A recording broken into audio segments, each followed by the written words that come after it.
અષાઢ મહિનાના શુક્લ પક્ષમાં જે દેવશયની એકાદશી આવે એ મહાપુણ્યમયી, સ્વર્ગ અને મોક્ષ પ્રદાન કરનારી છે.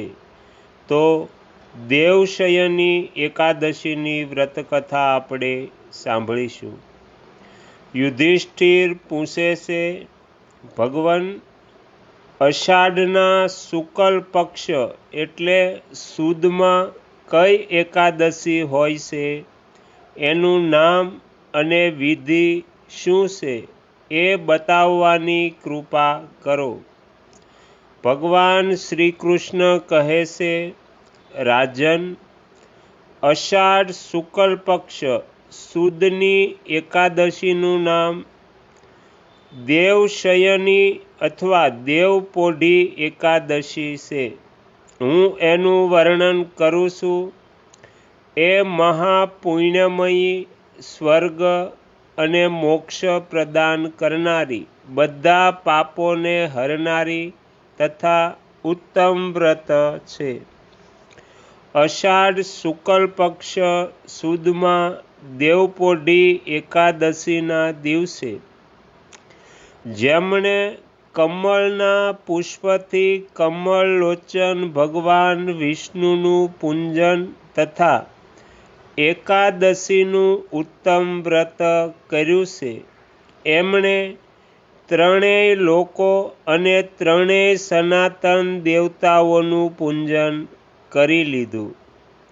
દેવપોઢી એકાદશીના દિવસે મારું એક સ્વરૂપ રાજા બલિને ત્યાં રહે છે અને બીજું ક્ષીરસાગરમાં શેષનાગની શૈયા પર ત્યાં સુધી શયન કરે છે કે જ્યાં સુધી આગામી કારતકની એકાદશી ન આવે.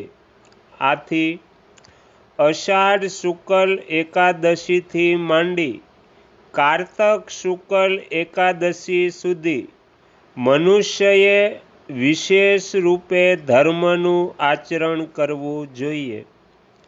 જે મનુષ્ય આ વ્રતનું અનુષ્ઠાન કરે છે એ પરમ ગતિને પ્રાપ્ત કરે છે. આથી પ્રયત્નપૂર્વક આ એકાદશીનું વ્રત કરવું જોઈએ. એકાદશીની રાત્રે જાગરણ કરીને શંખ, ચક્ર અને ગદા ધારણ કરનાર ભગવાન વિષ્ણુની ભક્તિપૂર્વક પૂજા કરવી જોઈએ. એમ કરનારા પુરુષના પુણ્યોની ગણના કરવામાં ચતુર્મુખ બ્રહ્માજી પણ અસમર્થ છે.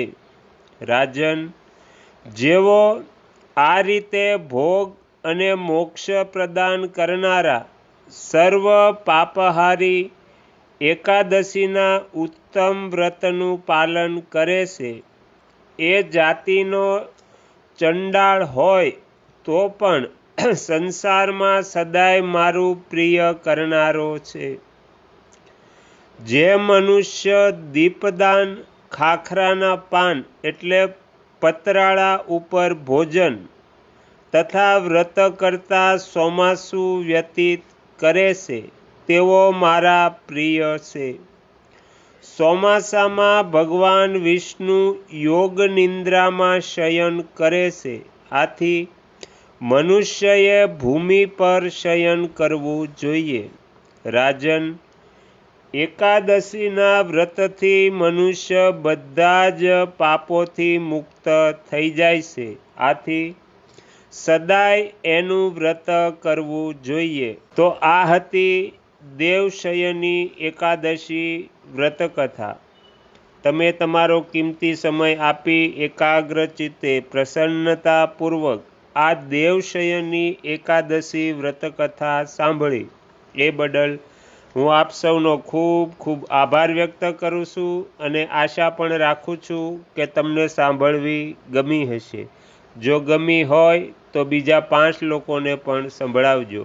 શ્રી સદગુરુ દેવની જય. આગળના વિડીયો જોવા માટે આ ચેનલને આ રીતે સબસ્ક્રાઈબ કરો અને આવનારા વિડીયોનું નોટિફિકેશન મળી રહે તે માટે બેલ આઇકન પણ દબાવો.